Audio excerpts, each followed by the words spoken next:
Oh man, here we are to our first actual YouTube live stream, which I'm just now able to do. I hadn't had the ability to do that. I've had to go through another platform to get that done, and so I had to put a new camera in and do all kinds of great stuff to get this thing to work right. So I finally think I'm here. Hopefully, my microphone isn't cutting out like it was earlier. So let's hope that's working really good. Um, Let me put my headphones on just to see. Sounds good here. I hope it sounds good to you guys. I wanted to talk this week about uh, wanted to do our fishing report on Lake Fork. Our bass are shallow and they're kind of mid range. So they're going to be in the weeds, feeding particularly the smaller bass. Throw frogs, throw some mice patterns up there, throw anything up there that is weedless, or throw right in front of them. You'll probably draw some of them out. If you can find some shady areas, if you can find some if you can find some brush and find some lay downs and things like that. If I see a lay down in 3 or 4 feet of water, I'm going to throw over that lay down. Even if you look at it, it's the only thing laying there for, there's nothing around it. You're thinking, why would a fish be hanging there? You'd be surprised. Uh, Something will pop up and grab that. They do it all the time. There's also almost always fish somewhere in those weeds. Sometimes you have to cover a lot of ground to get to them, but there's almost something there all the time. So don't think just because it looks shallow that there's not going to be fish, because there are. Also, hit that isolated cover. If you're not getting them shallow, turn around, fish the other direction. Find something like a clouser or something that'll drop, and drop it along those stumps, and you'll catch bass and catfish. The catfish are right now moving up, getting ready to spawn. I'm catching them in anything from a foot deep on out, and so you can really have a lot of fun with them. And you get certain places, it seems like there's like a concentration of the catfish. So give that a try as well. That's really a lot of fun. Also, the brim are on beds, and now this will go for pretty much any lake out here right now. The brim are on beds, and they're 12 inches deep, and then the larger fish seem to be out a little deeper. Like you'll see the bed, and you'll see that uh, you'll see some beds tapering off into where the water starts dropping a little deeper. That's usually where I catch the bigger brim. So give that a try, and throw anything down there that's got a little red on it. If you got a little red tail or something like that on it, throw it down in there, and you can see them grab it. It's really a lot of fun, and they're really hard fighters. Use a really light rod if you have one, a 5 weight or even a 2 weight. That's really a lot of fun.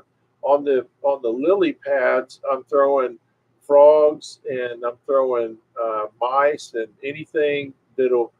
Now mine all have weed guards on them, and I'm going to throw them in there. And when I pull, jerk it really hard. You've got to be very mindful of how you pull them through those leaves so you don't get hung up.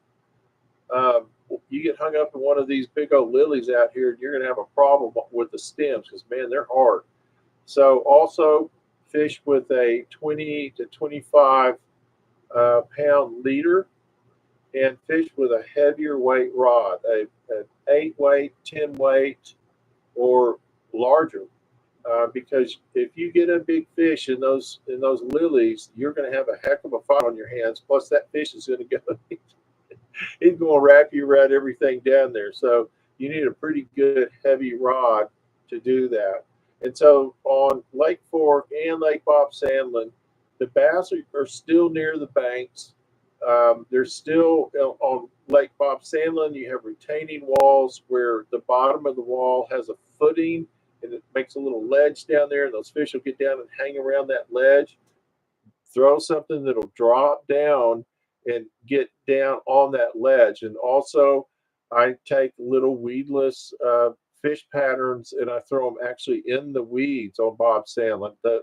those fish love to get in the weeds around the boathouses. So throw something that'll get through those weeds, and you'll see the fish come out and grab them. It's really a lot of fun.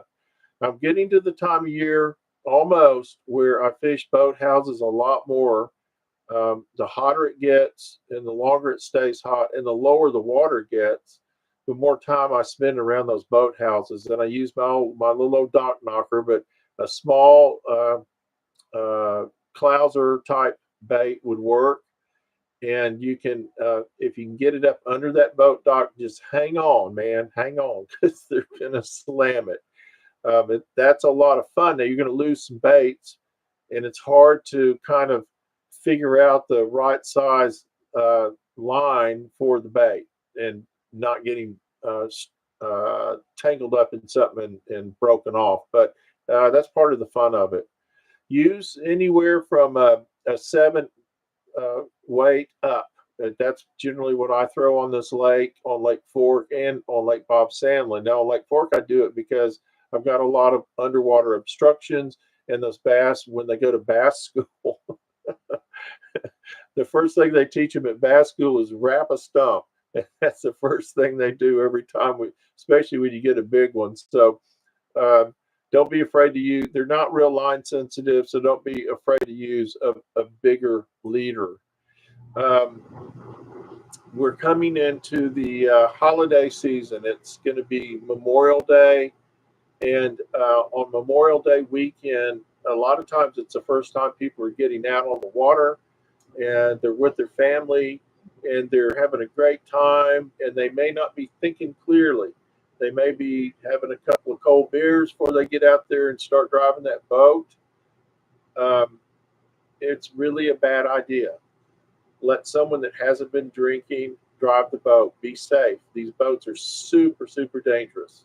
And I know you don't want to have any kind of a problem hurting anybody in your family or anyone else's family. So that's not why you're out there. You're out there to have fun. So drive sober. Make sure and wear your lanyard that's got your cutoff that's hooked to your motor, your kill switch. Make sure your kill switch is hooked up. So if God forbid you get thrown from the boat and you're the captain of the boat, that motor shuts down immediately. Make sure nobody's drinking. Make sure everybody in your boat is being safe. I always encourage people to wear life jackets when the big motor's going and you're going across the water. I know not everybody does that, but I do. I can't get everybody to do it, but I encourage them to do it because you don't have a seatbelt in a boat. So if you can actually just hit a big wake, or you can hit something you don't see under the water, and there's nothing to keep people from just flying out of the boat. So you need to be super, super careful about that. Stay in the boat lanes. Make sure you know where you're at all times. But enjoy yourself. Have a great weekend. Have a great Memorial Day. You can contact me, Alex at Flyfish Fork, or info at Flyfish Fork, or you can actually call me. Look me up and call me, and we can schedule a date to go fishing. I'm starting to get some calls right now, and so give me a call as soon as you can, and let's get you on the calendar.